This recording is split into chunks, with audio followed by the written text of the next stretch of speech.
और ये संपत्ति से डिस्कार्ड करने के लिए, बेदखल करने के लिए ये ऐसा केस लेकर आए हैं कि ये इसकी 2 बेटियां हैं, 2 बेटियों को हिस्सेदारी मिल जाएगी। तो सोसाइटी का एक माइंड सेट है, बेटियों को नहीं देना चाहते हैं, ऐसे केसेस आते हैं। तो इससे परेशान होने की जरूरत नहीं है, कहीं जेंडर डिस्क्रिमिनेशन है ही नहीं। आर्टिकल 14 पढ़ा होगा आप लोगों ने, जितना राइट एक मेल चाइल्ड का है उतना ही एक राइट भी जो है ना फीमेल चाइल्ड का है, कहीं डिस्क्रिमिनेशन नहीं है। आज जो स्थिति ये है कि बेटियां शादी होने के बाद भी पिता की संपत्ति में उतने ही हकदार है जितना बेटा है।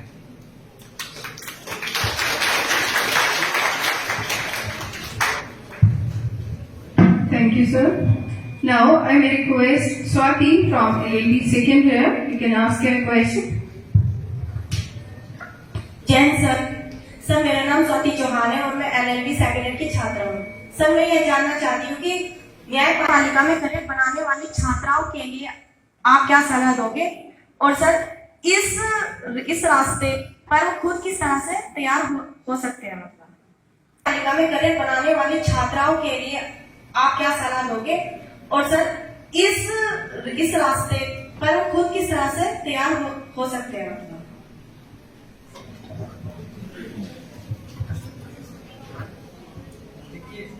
लड़कियों के लिए जज बनने से बढ़िया कोई कैरियर नहीं हो सकता है।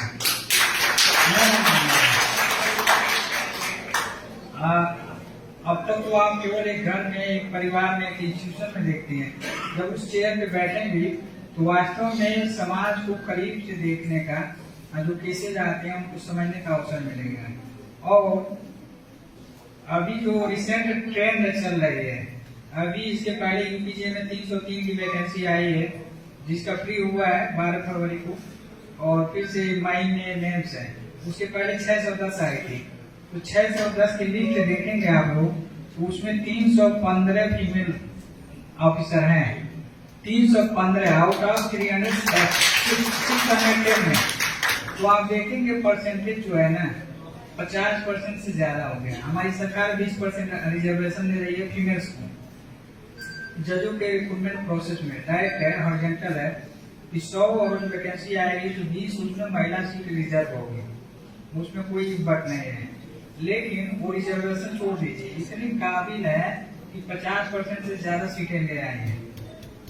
तो 610 में 315 लाए। और दूसरी बात यह है, सिस्टम को सुधारने के लिए एक मेल जज से एडवोकेट कम करते हैं। एक मेल जज से मेरा एक्सपीरियंस है कि हमारे वहाँ आते हैं तो जैसा रैंडम आया, साहब आज तबीयत ठीक नहीं है, मन नहीं कर रहा है, तारीख दे दीजिए, एप्लीकेशन लगा दिया। लेकिन फीमेल्स के सामने उनकी अपनी रिपुटेशन लगती है कि चली जाएगी फीमेल अफसर के समक्ष। तो बड़ा वेल डिसिप्लिन आते हैं, वेल प्रिपेयर्ड आते हैं। हम लोग के सामने तो पता चला कि कोई खेत से कुदाल चला गया ना, वो डाल लिया, भागा चला आया सीधे कोर्ट में, ऐसा भी होता है। तो फीमेल्स ज्यादा बेहतर कर सकती हैं। दूसरा ये है सिस्टम को सुधार। जैसे मान लीजिए आप लॉ स्टूडेंट हैं, फिर से एडवोकेट बनेंगे, चाहे जज बनेंगे, लीगल एडवाइजर बनेंगे।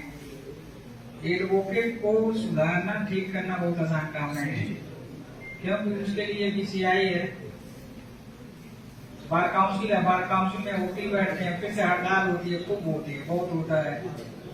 तो जब फीमेल्स एडवोकेट, फीमेल्स जजेज आती हैं तो इतना डेडिकेशन से काम करती हैं, उसके खिलाफ कोई वकील या चाहे कोई भी नारेबाजी ऊपर नहीं करता। जैसे मैं अगर कोई कठोर डिसीजन में हूँ कि आज भले हड़ताल में बैठूंगा, तो वकील नारेबाजी करना शुरू कर देंगे।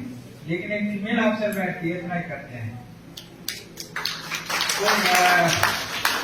तो वो काम कानून नहीं कर सकता है और बार काउंसिल नहीं कर सकती है। वो महिला अधिकारियों की तादाद बढ़ने से मतलब जज अपने आप हो जाएगा। तो हमारे सिस्टम के लिए और बेनिफिशियल है, अच्छा है।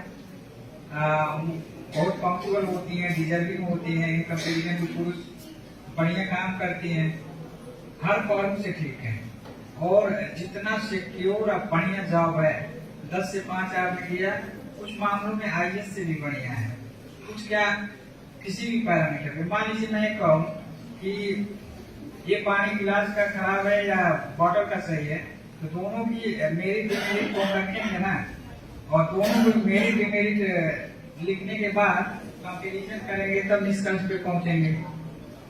ठीक, IS लॉ की है, PCS से एग्जीक्यूटिव की है, तो जो जजेस फ्रेटर्निटी है वो एग्जीक्यूटिव फ्रेटर्निटी से बहुत बढ़िया है। आपको 10 से 5 काम करने हैं, आपके सामने भले किसी मिनिस्टर का केस होगा, राष्ट्रपति का केस होगा, किसी का फोन नहीं आएगी, सिफारिश नहीं आएगी। 10 से 5 आपने काम कर लिया, फाइल आपके सामने, कानून आप जानते हैं, कानून और फैक्ट को देखते हुए जो भी जस्टिफिएबल आर्डर वो कर दीजिए, कोई सिफारिश करने वाला नहीं है। फिर से फोन कॉल्स नहीं आएगी, सिक्योरिटी बहुत बढ़िया है, फैसिलिटीज बढ़िया है,